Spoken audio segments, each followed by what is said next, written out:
My name is Kathy, and I'm a member here.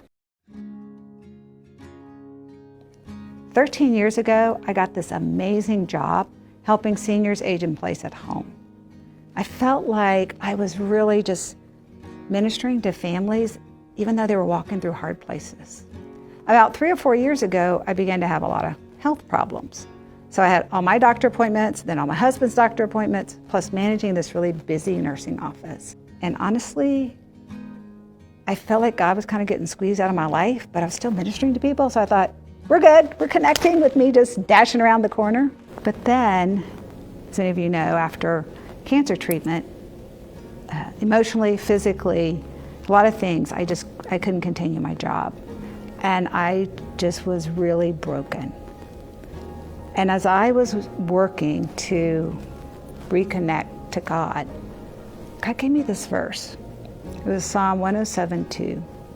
It said, "Let the redeemed of the Lord tell their stories." And I began to have this shift that it wasn't my 1 or 2 big stories God wanted me to tell. It was the little everyday walking with God stories. For example, I've had a lot of sadness, and Pastor Jacob is like, you probably need some mental help, which I did, but the sadness just doesn't go away all of a sudden. And God is like, it's okay for you to live and let people know you're sad and be vulnerable about that. And I'll be honest with you, I don't really like that story because people get uncomfortable and they want to say something to make me feel better, which doesn't usually work. But my second story is a little bit happier. I was in counseling and my counselor was like, in this situation, what did you really want? I was like, I guess I just wanted a hug. And I went and got in my car and I was like, a hug? I don't even like hugs. Like, I'm this porcupine. So I went home to my husband, I was like, I think I need a hug. And he's like hugging me, and all day I'm like, I need another hug. He goes, Kathy, I'm just out of practice from hugging because you never wanted to hug.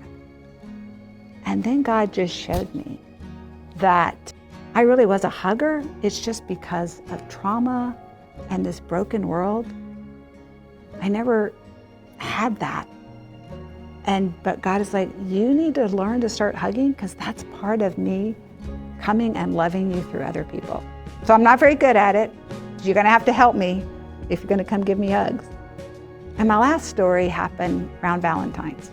Valentine morning, my husband got a little sweet card, and then he comes in, he goes, I forgot something, and he runs out the door of the grocery store. I know what he's gonna get. He's gonna get a bouquet of flowers. And he knows I'm stingy. So he's gonna get the cheapest bouquet of flowers.